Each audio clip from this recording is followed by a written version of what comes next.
qui ont émis des avis sur le choix que j'ai fait d'accepter de diriger notre institution.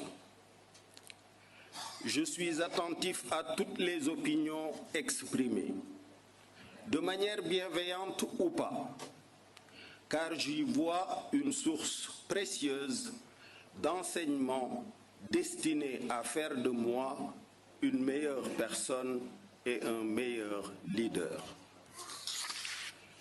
À nos compatriotes qui s'interrogent légitimement sur le fondement de ma décision, je leur réponds ceci.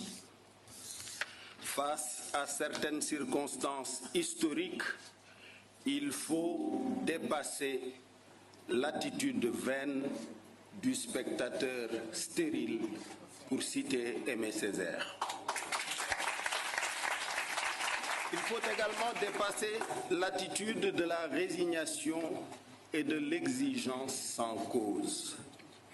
Lorsque la nation a besoin de ses fils, ces derniers, à l'image du soldat et du policier prêts à risquer leur vie, doivent répondre à cet appel.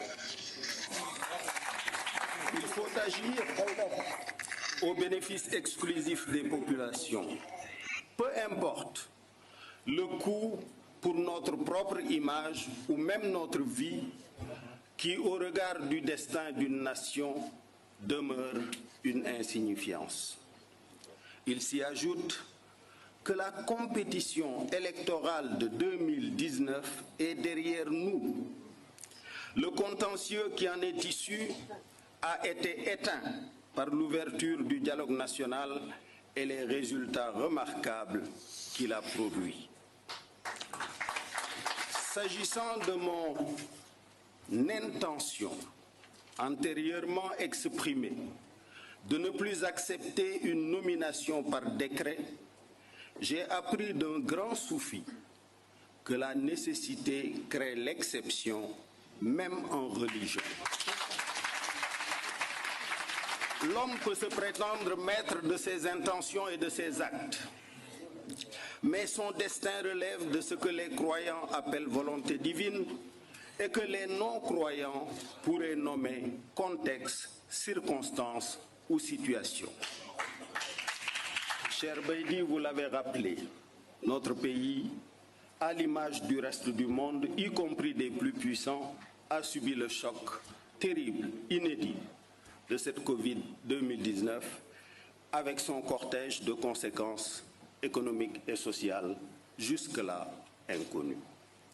Aujourd'hui comme hier, ma réflexion et mon action portent plus sur les solutions à apporter aux difficultés des citoyens que sur la polémique.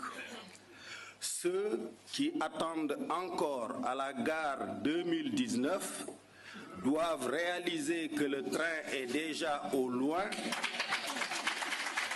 Il s'élance déjà du quai 2020 en route pour 2035 et au-delà, s'il plaît à Dieu.